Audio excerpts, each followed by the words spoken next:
It's shortly before 7 o'clock in the morning and I'm off for the Swiss Alps. I've driven dozens of times, flown many more, but this is the first time I've gone by rail. First impressions are good. You only need to turn up shortly before the departure time. The central London terminal is a relaxing affair, with low-key security checks and a sort of open feel to it all. It's what airports should be like, but most definitely are not. Bang on time, the train pulls out, and soon we leave London behind to speed through the Kent countryside. Breakfast is served, and it's a tastier affair than what's offered on the plane. Before we know it, we're entering the Channel Tunnel and emerging in France. It's just after 8 a.m, 9 a.m. European time. The seats are large, and with a half-empty carriage and after an early start, some take the opportunity for a nap. There's plenty of room.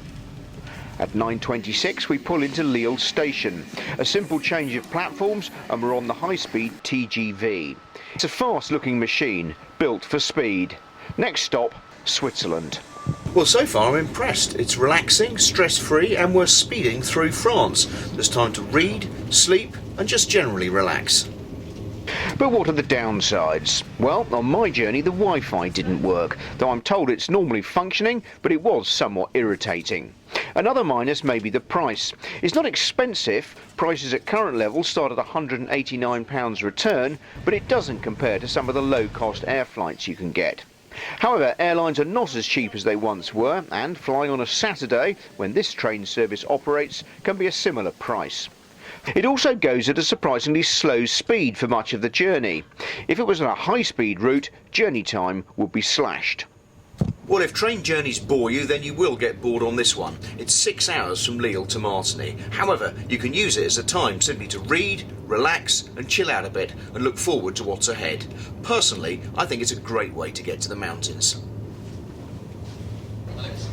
It's easy to see why interest has grown, though with near-empty carriages on my journey, there's clearly work to be done, both in promoting the service and educating the skiing public.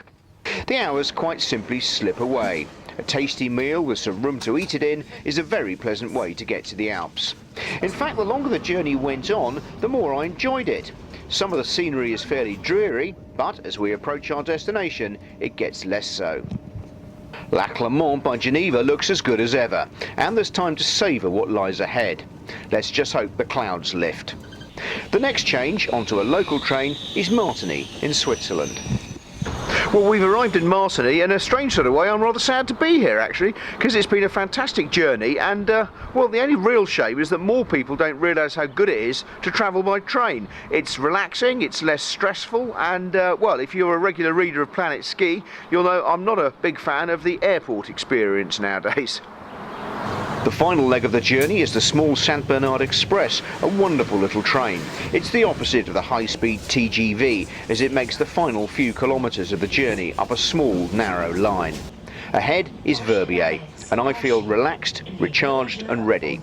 It's coming up to 5 p.m, an excellent time to arrive in the resort. So, would I take the train to the Alps again? What do you think? James Cove, Planet Ski in the Swiss Alps.